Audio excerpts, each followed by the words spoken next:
A paz do Senhor, estamos aqui, eu, pastora Patrícia, pastor José Arthur, as duas amadas irmãs guerreiras aqui, Maria, lá do Piauí, Fabiana, aqui do Rio de Janeiro, que nem nós, e estamos aqui para estudar um pouquinho mais sobre um assunto que eu achei que ninguém ia querer ouvir, mas tem bastante gente ouvindo, né? Tanto o número do 666 em Apocalipse, como o estudo sobre demônios, tá aparecendo gente interessada. Tá bombando. Então vamos lá, vamos continuar estudando, porque estamos em cima daquele texto, né, que fala que nós não podemos ignorar as estratégias, os ardis do inimigo, né? Calcular antes de entrar numa guerra, não podemos ignorar quem é o nosso inimigo, né? E como combatê-lo pelo sangue de Jesus Cristo. Então eu vou pedir que a Fabiana faça aí uma oração inicial, uma mulher de Deus aqui. Pode orar, amada. Em nome de Jesus, primeiramente, Senhor, agradecemos pelas vidas da pastora Patrícia, do pastor José Arthur, Senhor, presentes seus para as nossas vidas, Senhor, onde tem nos ensinado, Senhor, as suas escrituras, a buscar o caráter do nosso amado Jesus, a nos preparar, Senhor, para tudo que já sabemos que irá chegar e com as armas certas, que é o principal. Então, Senhor, que teus anjos estejam na casa dela, Senhor, trazendo paz, tranquilidade, Senhor, a sua prosperidade, saúde. Amém. Que os teus anjos, Senhor, estejam com elas, Senhor, com essa família linda, sempre trazendo, Senhor, um pedacinho do céu nessa casa. Paizinho, consagramos mais um estudo a Ti, seja o Seu Espírito Santo ministrando, mais e mais da sua palavra. Senhor, é o conhecimento que vai nos livrar de tudo que Satanás tem tentado nos prender. Então, Paizinho, ativa a nossa mente, nosso coração. Que teu Espírito, Senhor, nos ministre pessoalmente nessa noite. Em nome de Jesus, amém. Amém. Amém. Então nós, semana passada, demos uma introdução sobre a natureza dos demônios, né? Nós falamos que os demônios são espíritos que não têm corpo, mas têm mente, raciocínio e vontade, né? Lemos texto bíblico sobre isso. Falamos que os demônios têm emoção, sentem raiva e creem. E lemos textos bíblicos mostrando isso. Falamos que os demônios, eles falam e sussurram. Lemos também textos bíblicos falando sobre isso. Uma observação, a questão deles creem, né? O crer dos demônios não tem nada a ver com o crer daquela pessoa que se converte, que entrega a vida a Jesus, porque o crer deles não faz nenhuma diferença no futuro deles. A decisão foi tomada por Satanás de se rebelar contra Deus e 1/3 dos demônios foi lançado fora da presença de Deus. Significa, quando fala que eles creem em Deus, falam que eles acreditam em Deus e sabem do poder dele, mas isso não vai fazer nenhuma diferença no futuro dos espíritos malignos, porque o fim deles já foi determinado, que é o lago de fogo e enxofre. Amém. Então agora nós vamos ver os demônios podem ver. Eu vou pedir então que a Fabiana leia pra gente, que a Maria não vai poder ler hoje, né, que ela está lá ajudando, ela está exercendo o cristianismo, né, isso serve até como testemunho.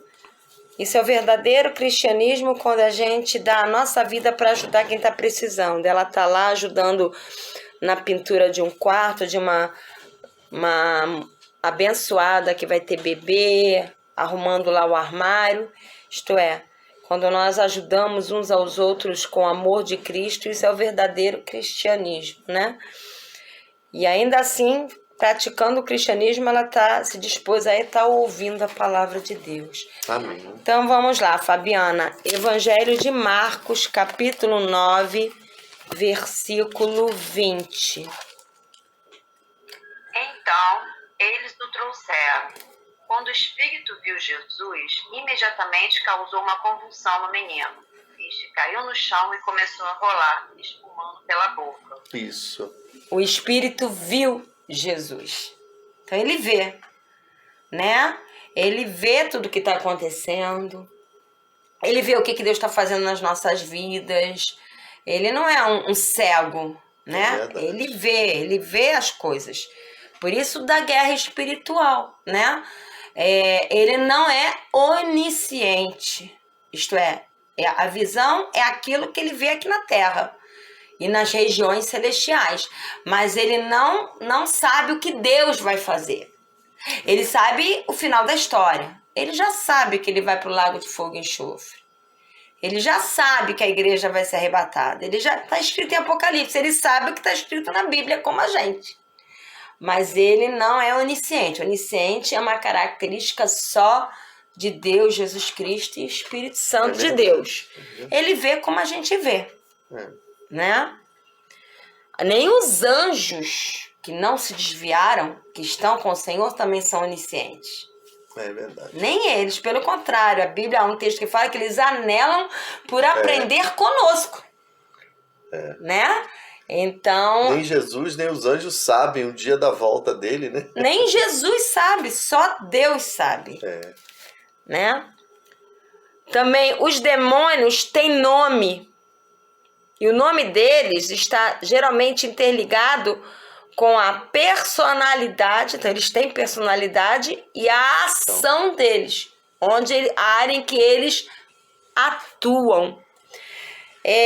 Espírito, vamos ver alguns espíritos, né? Espírito de mudez. E essa mudez, ela pode ser tanto física como emocional e espiritual. Porque às vezes a pessoa ela pode até verbalizar, mas ela não consegue ter autoridade no falar. Isso é um tipo de mudez.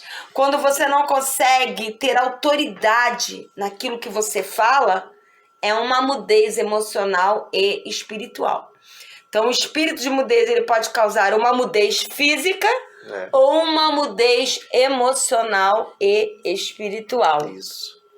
Você pode ler, pastor, Evangelho de Mateus, capítulo 9, versículo 32 ao 33. Eu vou utilizar hoje a Almeida Revista Contemporânea, 9, 32 e 33. Enquanto eles saíam, trouxeram-lhe um homem mudo e endemoniado.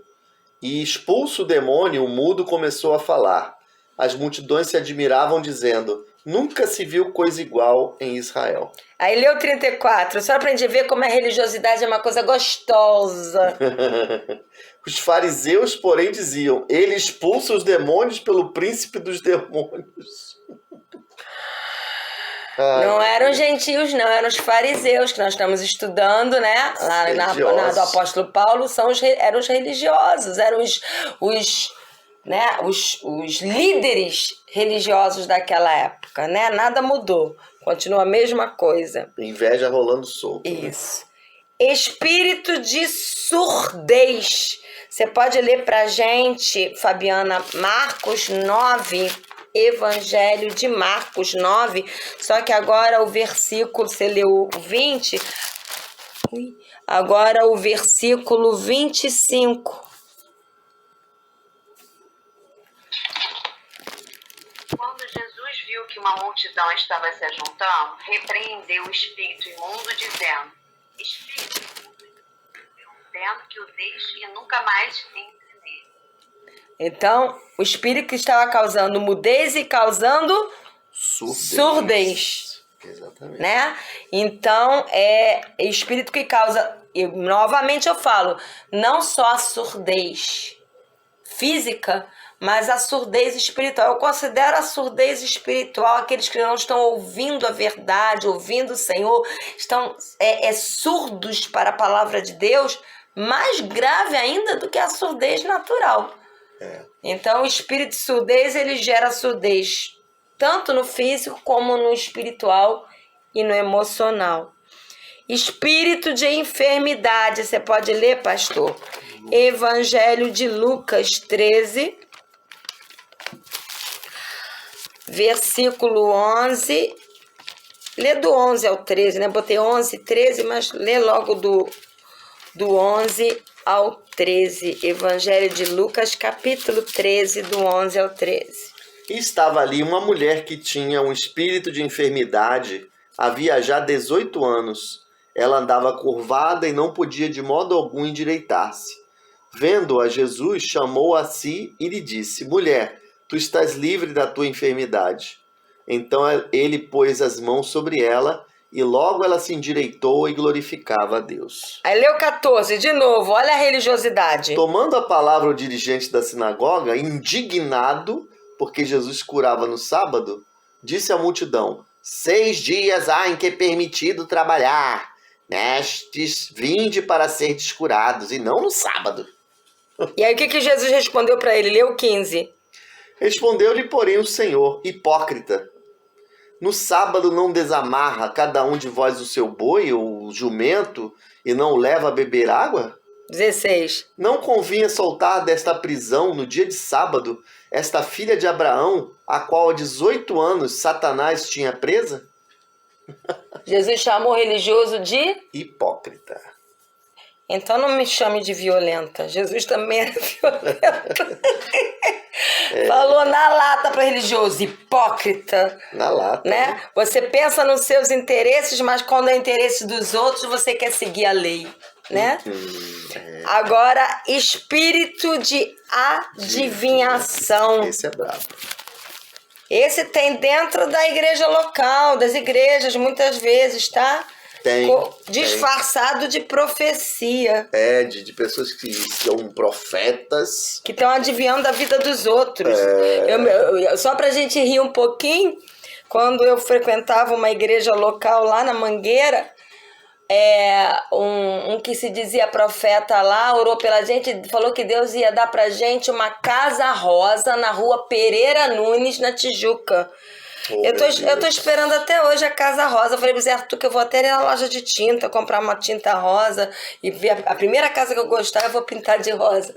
Mas no caso olha, dele, cada profetada. No caso dele, ele não era um profeta de carteirinha, né? Era uma pessoa que era usada por Deus, mas ele não era tipo um falso profeta, né?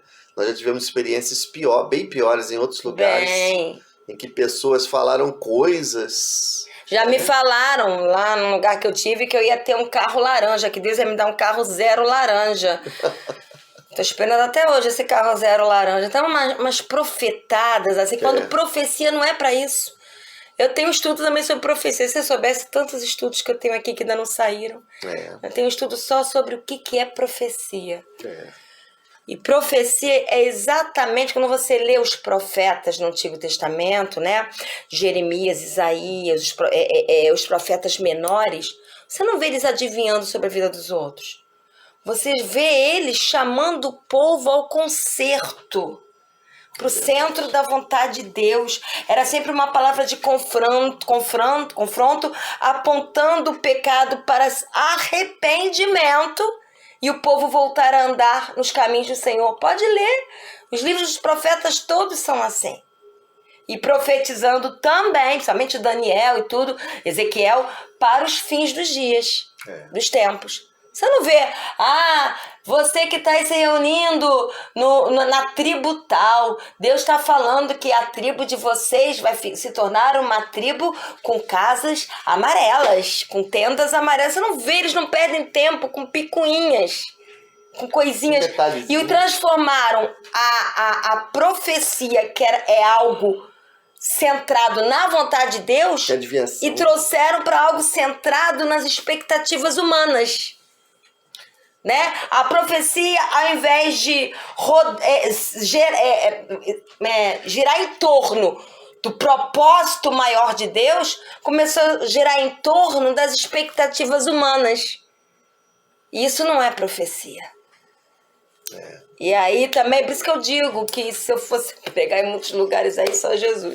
Porque isso não é profecia. Ah, agora vem um profeta. Já viu gente que vai procurar profeta? Fica Eu já vi. pulando de templo em templo. Ah, tem um profeta lá que diz que vai acontecer, eu vou lá. Eu já vi isso acontecer. Isso é doentio. Eu não preciso ir procurar um profeta. Eu leio a Bíblia e Deus fala comigo. Exatamente. Entendeu? Então há uma distorção sobre profecia. E idolatram o profeta. Ah, aquele homem profeta. Ah, ele é o profeta. O profeta é aquele que vem, ó, com a palavra e coloca todo mundo no eixo. Esse que é o profeta, entendeu? A profecia só serve para exortar, consolar e edificar. Exatamente. Né? E o profeta, na verdade, a profecia é importante, a profecia é genuína, porque a palavra de Deus diz que sem profecia o povo se corrompe. Então, veja a importância do ministério profético, né, na igreja. Então, a gente até fugir um pouquinho por causa do espírito de adivinhação, que está muito ligado às falsas profecias. Tem tudo a ver, né? Na verdade, é aquela coisa, né? Tudo que Deus faz, o inimigo quer imitar. Então, tem a profecia, tem a adivinhação que vem de Satanás. Então... Vamos lá. Atos 16, pastor. Acho que é a Fabiana. Não, né? Fabiana, desculpa. Atos 16. Pode ler aí, Fábio, querida. Certo dia, indo nós para o lugar de oração, encontramos uma escrava que tinha um espírito pelo qual predizia o futuro. Ela ganhava muito dinheiro para os seus senhores com adivinhações. Nossa. Quando o espírito de profecia, entre aspas, né, o profeta, enriquece com isso, questionem. Começa a Cuidado. Cuidado. Quando o ministério envolve enriquecer com o ministério, cuidado. Né? É muito perigoso. Quando rola muito dinheiro, cuidado. Muito cuidado com isso. Então, espírito de adivinhação. Existe espírito de adivinhação. Espírito de medo, né? A Bíblia diz que o perfeito amor de Deus lança fora o medo. Há um medo humano, que é até protetor, né? E há um medo patológico. Por exemplo, alguém tenta forçar a maçaneta da minha porta de casa de madrugada. Eu sentir medo é saudável. Me leva a ligar para a polícia. É um medo saudável. É o medo humano. Agora, eu todo dia achar que tem alguém forçando, nem tá, mas eu vivo tão debaixo de medo que eu começo a ver coisas, a colocar, como diz o ditado, né? Chifre, cabeça de burro, né? Eu acho que é. Tipo, né? Você vive debaixo de uma neurose. Você acha que a qualquer momento você vai ser assaltado na rua e não quer sair mais. A pessoa começa até a viver... o medo patológico é a síndrome de pânico. Né? A pessoa vive em pânico, tem medo de tudo. Aí começa a ter medo. Tem pessoas que a gente fala, diabo, não fala isso não. Nossa, não fala o nome dele não. Quando Jesus, o que mais aparece na Bíblia é falando sobre ele também, tem que falar. Né? Então, não é exaltá-lo, é ensinar como ele atua. Então, por exemplo, um estudo desse tem pessoas que têm medo de fazer. Eu vou estudar sobre a natureza dos demônios? Eu não. Senão eu vou trazer má influência para minha casa, entendeu? Então, pessoas que vivem debaixo de medo, isso é um medo patológico, é um espírito de medo. É verdade.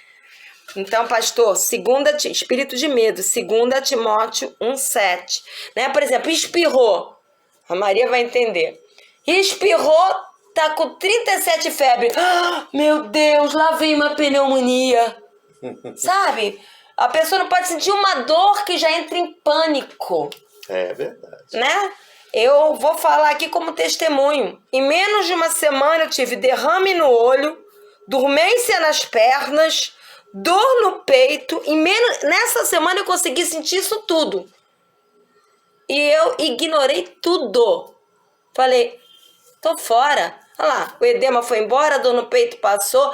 É ignorar sintomas? Não, mas a gente sabe quando é doença mesmo ou quando é leão sem dente rugindo, né? Querendo paralisar. Então a gente tem que discernir quando realmente é uma doença, e ficar doente é humano, gente. Você pega uma chuva, a probabilidade de você ficar gripado é humano. Ah, é demônio. Não, nem toda doença é demônio. Então, o filhinho fica gripado, aí traz a gripe pra mamãe, é isso aí. a Fabiana tá gripadinha porque o filho tá gripado. Ah, é demônio? Lógico que não. Tá uma andança de gripe. Se nós ficarmos gripados, a gente vai no mercado, anda na rua, pega a gripe também. Tá susceptível. Isso não significa que é atuação de demônio, isso é ser humano. Agora, quando você é uma enfermidade atrás da outra, ou você tá com problema de imunidade ou tem uma coisa estranha aí. Então você tem que discernir quando é demônio e quando é humanidade. E aí entra o equilíbrio do medo. Por exemplo, a Fabiana que tem filho pequeno. Se ligam lá do colégio e falam, olha, o seu filho levou um tombo e se machucou. Até ela chegar lá e ver o filho dela, vai vir aquele medinho de mãe. É normal. Até eu ver meu filho, vai vir aquela... Depois que vê, tranquiliza. Isso é normal, isso é humano. Agora, todo dia ela achar que alguém vai ligar do colégio, que o filho dela vai se machucar, então ele não vai mais pro colégio, isso é um medo patológico. Aí é o espírito de medo. Com certeza. Né? Então vamos lá. Quem é pastor? 2 Timóteo 1,7. Eu não gostei muito da tradução aqui que eu estou usando, mas eu vou usar uma outra tradução que é Almeida, século 21. 2 Timóteo 1,7. Porque Deus não nos deu espírito de covardia ou de temor, né? Mas de poder, de amor e de moderação. Aqui ainda fala equilíbrio na nova versão. Ainda prefiro na nova versão internacional. Olha. Equilíbrio, que é a palavra que eu mais uso. O cristianismo, uma das bases do cristianismo é o equilíbrio. Poder de Deus, amor e equilíbrio. Tá bem melhor essa tradução. Né? Equilíbrio fala de sensatez, né? Isso. De ver os dois lados e chegar ao centro, né? Ao ponto de equilíbrio. Agora, espírito de... Aí não tem jeito. Existe prostituição patológica e prostituição não. Prostituição sempre é demônio. Você pode até uma pessoa que se torna, e eu vou falar no YouTube, se quiser me cortar, que seja feito. O homossexualismo, o lesbianismo, o adultério, a fornicação e a prostituição pode até ter bases em doenças emocionais, maltratos na infância, pessoas que foram abusadas sexualmente na infância, pessoas que foram violentadas, pessoas que foram maltratadas. Sim, tem o patológico emocional, mas a escolha de permanecer na prática desse pecado vai além do patológico emocional. Tem uma manipulação demoníaca. É verdade. Não é? Certo. Então, você pode ler pra gente, Fabiana, Oséias, lá os profetas menores, né? Oséias, capítulo 4, versículo 12. Eles pedem conselhos a um ídolo de madeira e de um pedaço de pau recebem resposta. O espírito de prostituição os leva a desviar-se. Eles são infiéis ao seu Deus. Olha só, a prostituição não é só na área sexual. Foi muito bom esse texto, para lembrar que eu até havia esquecido de falar com isso. O tempo todo, Deus associa o fato de nós buscarmos outros deuses ou colocarmos o nosso coração nas riquezas ou em homens como prostituição. Por quê? O povo de Deus é o que de Jesus? A noiva. Separada para confiar, amar, servir e adorar somente o noivo. Quando você começa a adorar e a bajular e a colocar seu coração em qualquer pessoa ou coisa que não seja o noivo, isso é prostituição. Muita gente acha que idolatria, que é prostituição, que idolatria é só adorar imagens de escultura. Não. Quando alguém passa mais tempo lustrando o seu carro novo do que lendo a Bíblia, isso é idolatria. Quando alguém passa mais tempo vendo televisão do que lendo a Bíblia, isso é idolatria. É verdade. Quando alguém passa mais tempo viajando e se divertindo do que fazendo a vontade de Deus, isso é idolatria. Quando alguém gasta mais tempo dando atenção ao seu cônjuge, aos seus filhos, que é necessário, olha o equilíbrio, mas acha que isso é mais importante do que ter o seu tempo também de oração, isso é idolatria.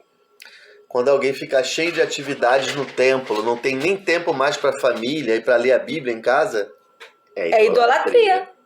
Idolatria é religião. Exatamente. Então, a prostituição está ligada à idolatria e qualquer tipo de idolatria é prostituição, Exatamente.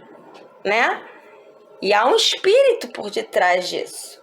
Você acha que as trevas não aplaudem quando as pessoas se envolvem tanto com a engrenagem religiosa que não buscam mais a intimidade de Deus e largam de mão a sua família? Ele aplaude.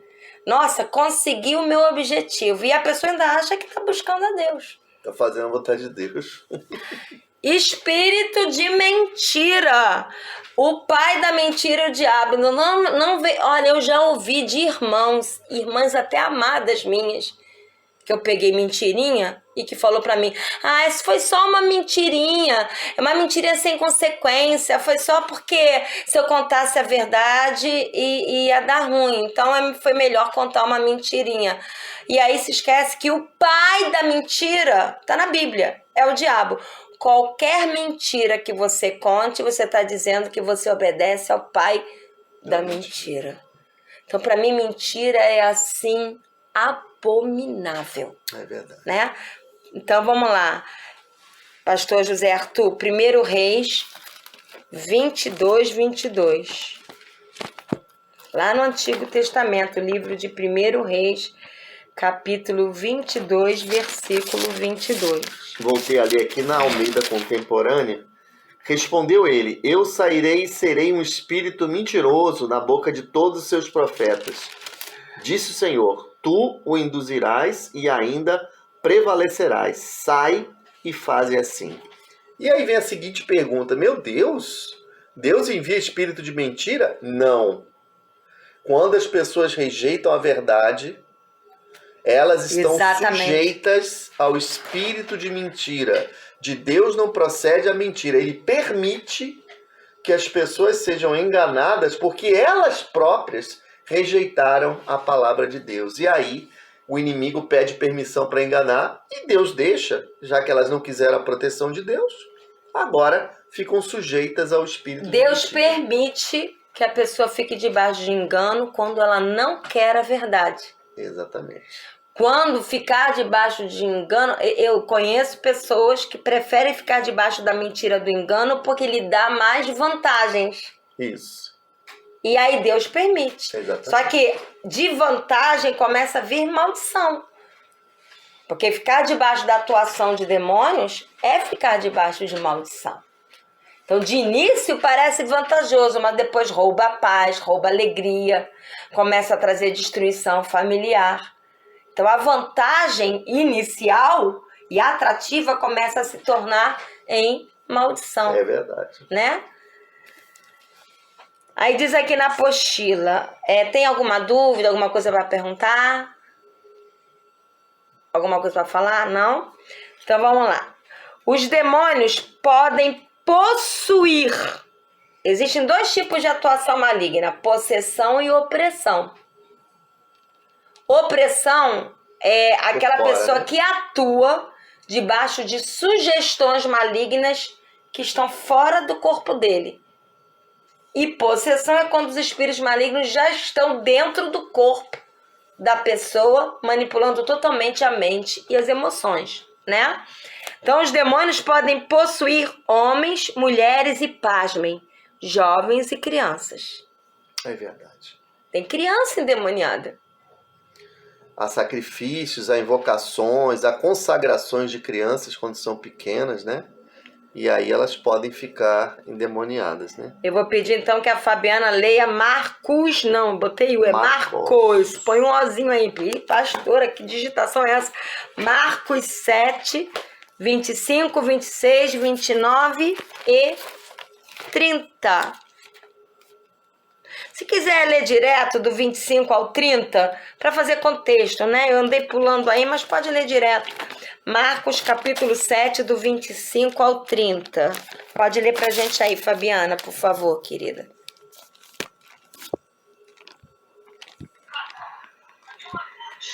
De fato, logo que ouviu falar dele, certa mulher, cuja filha estava com espírito imundo, veio e lançou-se aos seus pés.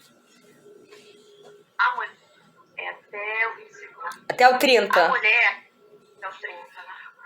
A mulher era grega, Sírio-fenícia, de origem, e rogava a Jesus que expulsasse de sua filha o demônio.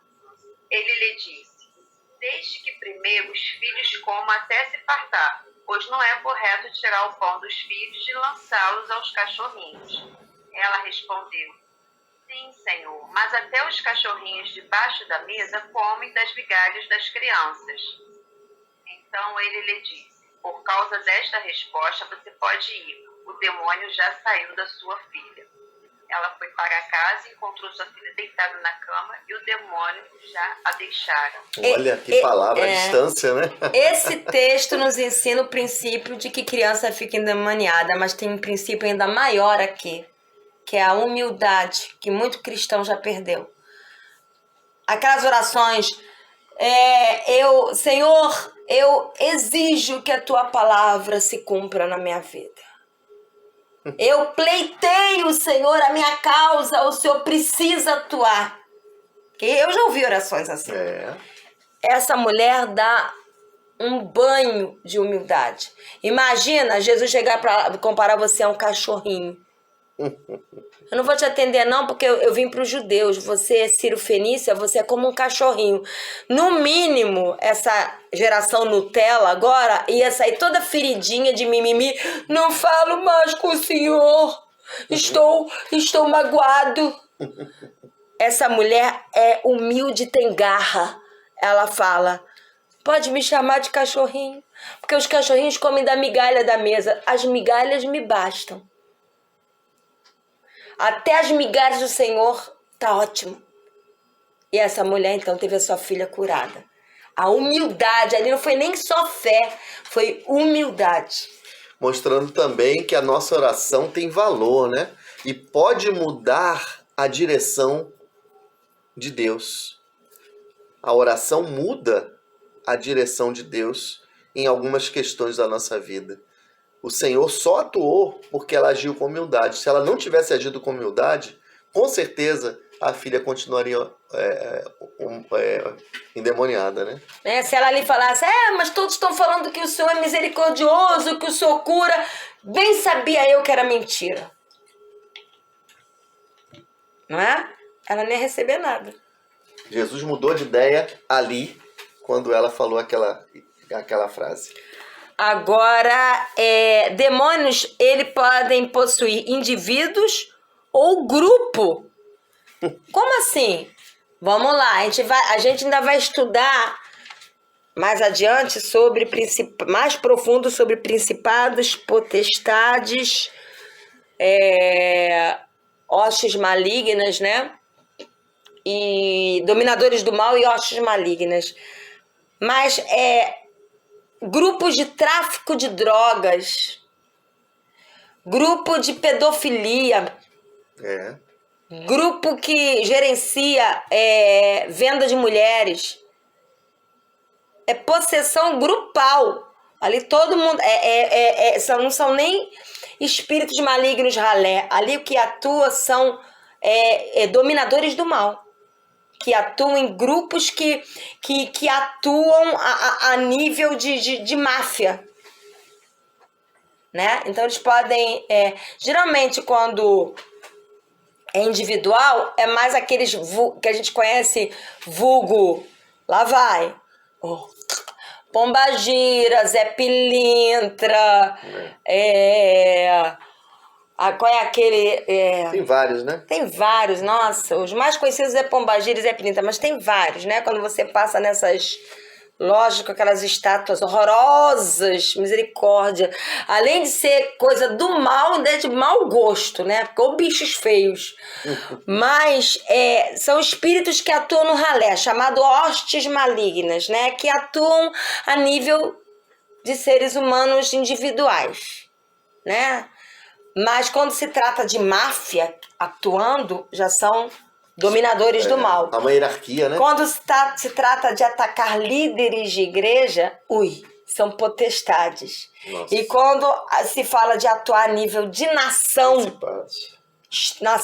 estados, cidades, bairros, são principados. Exatamente. Né? E a gente vai estudar isso mais adiante. Por isso que tem essa... Você lê lá em Efésios, né? Principados, potestades, dominadores do mal e hostes malignas, que atuam nas regiões celestiais. Por que tem essa divisão? Porque tem hierarquia. Assim como tem querubins, arcanjos, Serafins. anjos de guerra, serafins, tem hierarquia entre os anjos, também tem hierarquia entre os demônios. Eles também são organizados. Você pensa que eles são bagunçados? São não. Eles vieram da onde? Eles são anjos que se desviaram. Então eles aprenderam a ser organizados e a ter hierarquia lá no céu antes de ser expulso. E essa hierarquia pode ser representada por alguns pedidos. Por exemplo, alguns dizem que quando os demônios pediram, lembra do endemoniado gadareno? Podemos entrar naquela manada de porcos? Porque ali ficando e entrando na manada de porcos, eles permaneceriam naquela região. No mesmo lugar, espíritos regionais. Regionais. Se eles saíssem para outro local, os outros espíritos malignos podiam até mesmo puni-los, né? Por terem saído do Não é querer demonizar tudo, mas, por exemplo, há lugares que tem muito acidente de carro porque talvez a sinalização está errada, as pessoas não respeitam, tem que ver o natural. Mas tem coisas que acontecem sempre no mesmo lugar, que há espíritos regionais. Exatamente. Atuando naquele lugar. Vocês já viram que quando aparece na televisão acidente de avião vai aparecendo um atrás do outro? Já viram que às vezes quando aparece naufrágio é um atrás do outro? Nossa, que coincidência. Não existem coincidências. São ações orquestradas, né? São ações orquestradas do maligno. Lembra aquela história das escolas? Entendeu? São espíritos não só regionais, mas temporais. São separados para atuar em determinada situação por aquele período. Eles são organizados. Né? A igreja também precisa ser organizada. Na oração. Olha lá. Tá atuando nessa área, então a gente vai orar contra essa área. Entendeu? Organizada também. Então vamos lá. Então, vamos ver sobre possessão de indivíduos ou grupo. Marcos 1:26. Lê aí, pastor. Então o espírito imundo sacudiu-o violentamente e, clamando em alta voz, saiu dele. De uma pessoa, né? Isso. Exatamente. Então aqui ele possuiu uma pessoa. Isso. Mulheres possuídas, né? Lucas 8:2. Deve ser Maria Madalena. E você vê que o espírito sacudiu a pessoa. Você vê como é que ela tá dentro do corpo, né? De sair, ela sacudiu a pessoa para depois sair. Né? Você vê que enquanto a pessoa não é liberta, como o inimigo manipula o corpo da pessoa, né? Na outra religião tem até nome isso. Eu esqueci, mas não é cachorro, não. Cavalo. É cavalo. Você é um cavalo, né? O qual o inimigo te usa. Lucas 8:2. E também algumas mulheres que haviam sido curadas de espíritos malignos e doenças, Maria, chamada Madalena, de quem haviam saído 7 demônios. Nossa, tinham 7 demônios dentro de Maria Madalena. A mesma Maria que corajosamente foi a primeira a ir lá no túmulo. Exatamente. Ao qual Jesus se revelou a ela. Essa se converteu mesmo, né? Tá? E outra coisa, a possessão é classificada como doença, né? Doença no espírito. Porque aqui fala que ela foi curada de espíritos malignos. Os espíritos malignos dentro de uma pessoa, eles causam não só doenças físicas, mas também doenças emocionais e mentais, né? Tormento, Tormentos, loucura. Paranoias, né? E outras coisas mais. Legião de demônios. Esse não é um só, não. Você vê, Maria tinha 7, Maria Madalena, né? Imagina expulsar 7 demônios, sai um, Nossa. depois sai outro. Afinal, já tá até cansado de tanto expulsar demônio. É verdade. Então vamos lá, Marcos 5:9, lê aí pra gente, Fabiana. Era você, mas deixa pra mim. Então Jesus lhe perguntou: qual é o seu nome? Meu nome é Legião, respondeu ele, porque somos muitos. Numa só pessoa tinham muitos demônios, né? Legião. Aproximadamente, no mínimo, uns 6.000 demônios aí, né? Porque uma legião era mais ou menos isso. Agora vamos para a página 41, identificando as manifestações demoníacas. É isso aí. Os demônios costumam se manifestar quando são submetidos a um ambiente de intenso louvor e adoração. E os demônios são alérgicos. Se você estiver deprimida, triste, que isso pode acontecer. Ai, crente não fica triste. Não, então hoje de manhã eu me desviei e depois me converti de novo. Crente fica triste e às vezes profundamente triste. E aí o inimigo que não respeita nada, ele aproveita esse momento de tristeza para botar holofote. Exatamente. Né? Aproveitando a fragilidade. A né? fragilidade. Ele vem no momento mais frágil. Exatamente. Ele não respeita nada nem ninguém. Então, uma das armas de guerra para superar esses momentos que você tem vontade de chutar o balde é começar a louvar e adorar. Houve momentos em que eu estava assim a ponto de só Jesus e começar a adorar o Senhor e tudo mudar. Porque adoração é o ambiente diante do trono. Exatamente. Diante do trono de Deus, né? Diga-se de passagem.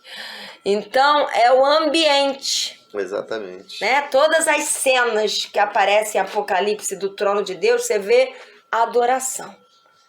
Então, a adoração não é só para te levar a uma intimidade com o Senhor, mas é uma arma de guerra, porque eu me lembro que o pastor Paulo falava que os demônios são alérgicos à adoração sem cura. Por quê? O que levou o diabo a perder a posição que ele tinha? Quando ele quis ser maior que Deus, ao invés de Deus ser adorado, ele ser adorado. É verdade.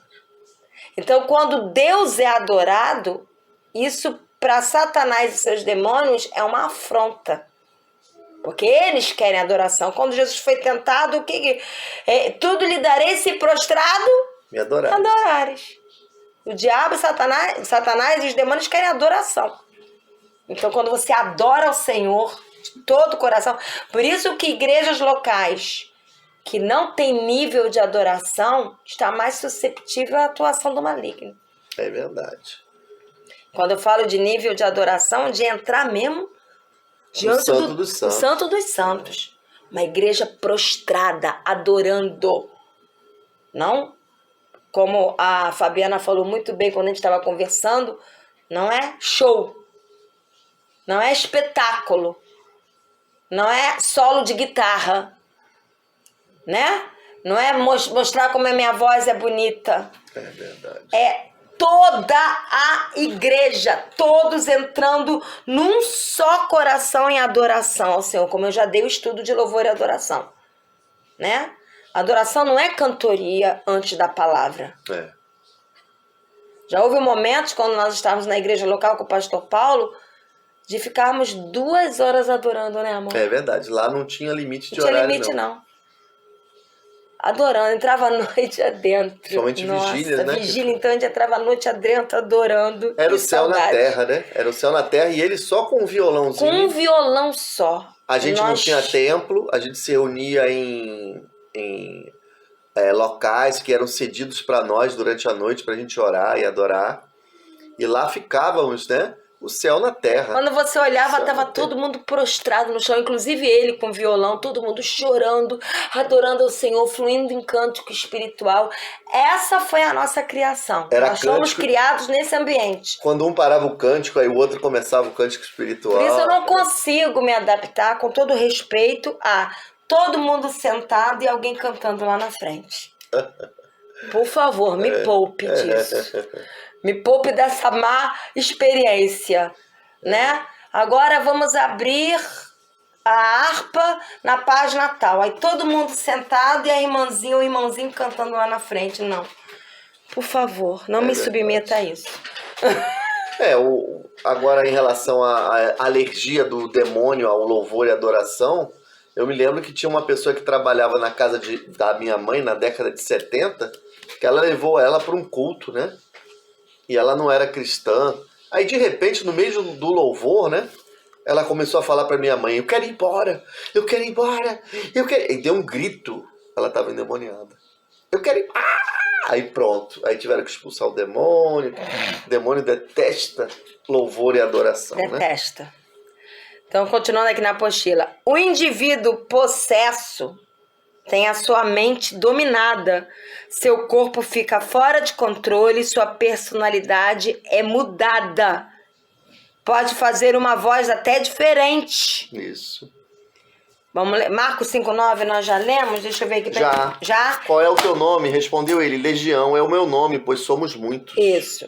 E ele faz uma voz... Eu já experimentei isso, eu e o pastor José Arthur expulsando o demônio. Já. A voz faz voz de criança, voz de velhinho, faz voz de tudo que você imaginar, né? Pode apresentar ataques de fúria.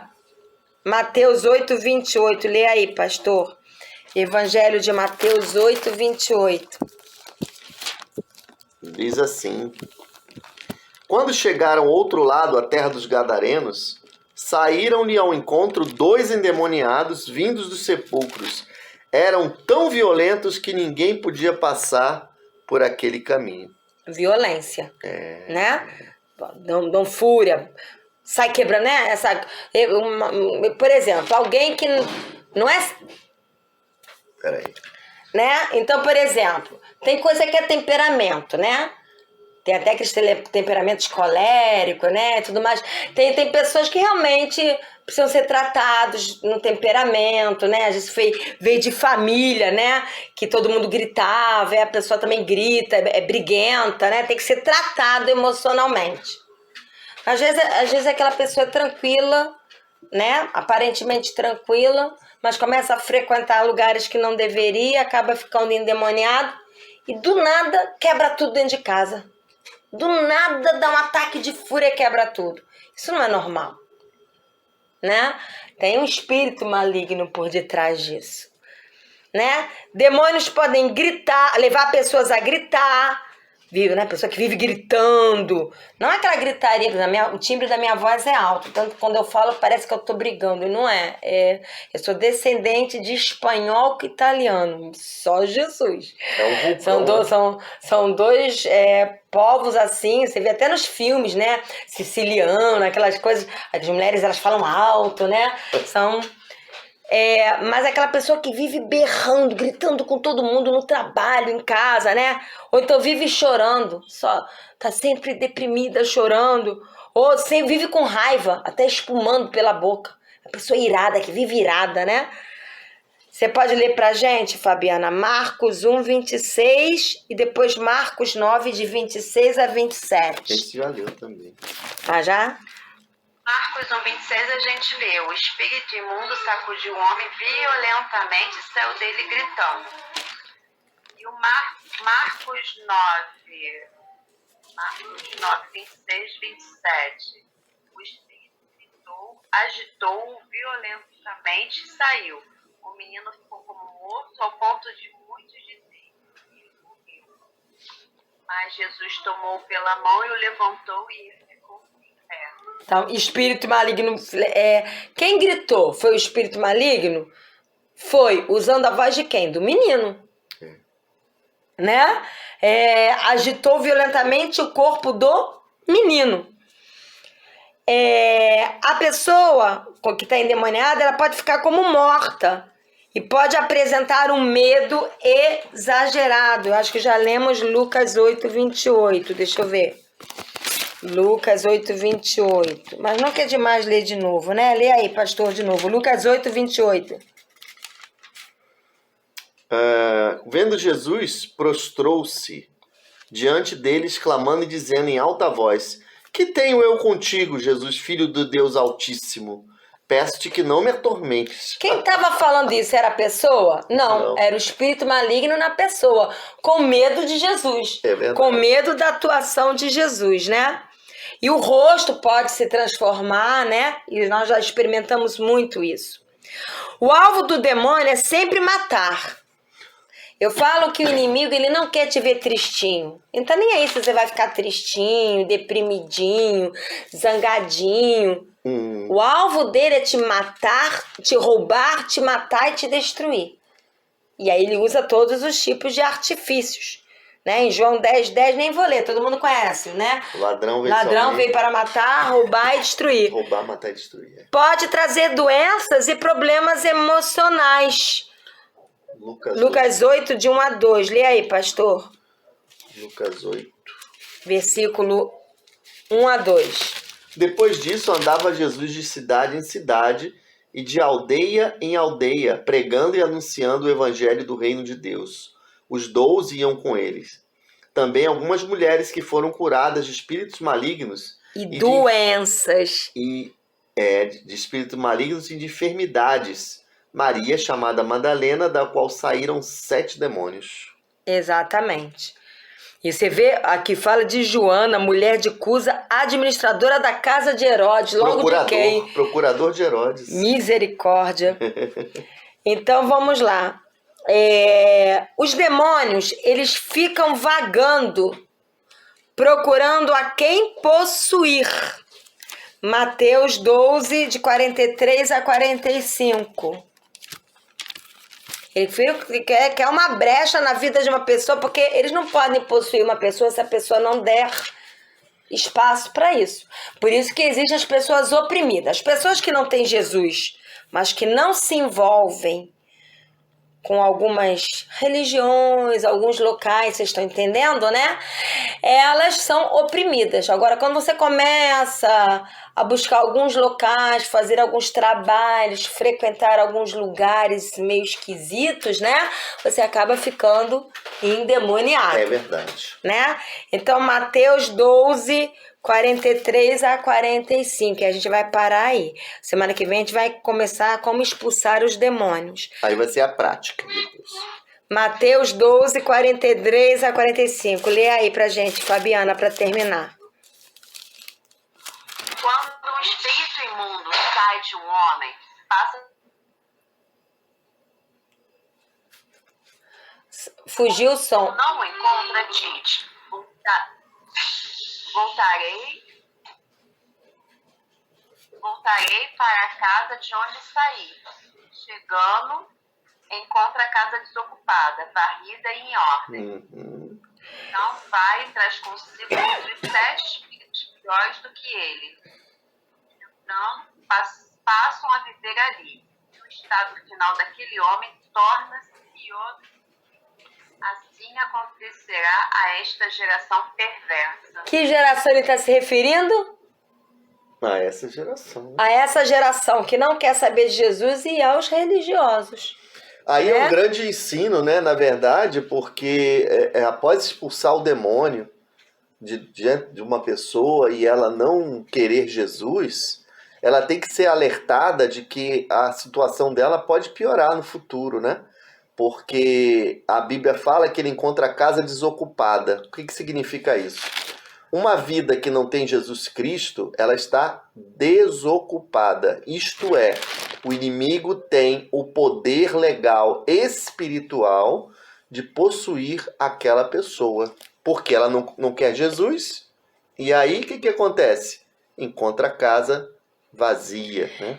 Deixa eu situar vocês. Esse finalzinho de Mateus que a gente leu, se você ler o versículo 38, fala assim: então alguns dos fariseus e mestres da lei eram ímpios? Não, eram religiosos.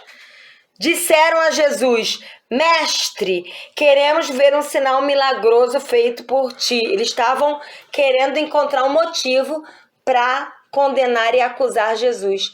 Então, quando ele fala a esta geração perversa, ele não estava nem se dirigindo aos ímpios. Estavam os religiosos. Estava se dirigindo aos fariseus e aos mestres da lei. É verdade. Jesus estava se chamando de geração perversa os religiosos, que ficariam pior do que antes se não se arrependessem.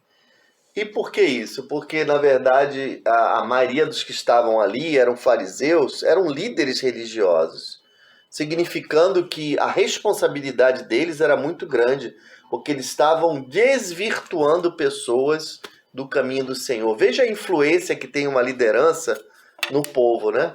Eles estavam botando eles numa direção errada. Muito bem. Amém. Pai Celestial, muito obrigado por essa noite, por esse estudo que nos ensina a ser mais sábios que os nossos inimigos, ó Deus. Peço a bênção especial, Pai, sobre a família da Fabiana, seu filho, seu marido. Também peço a bênção especial sobre a Maria, o Antônio, a menininha, Maria Ávila, que está na casa dela, Senhor. Ó Deus, toma em tuas mãos esse fim de semana, Pai. Nos dê sabedoria, nos encha do teu Espírito Santo, Pai. Em nome de Jesus, Pai. Te agradecemos e te louvamos, ó Pai. Amém, Jesus. Amém.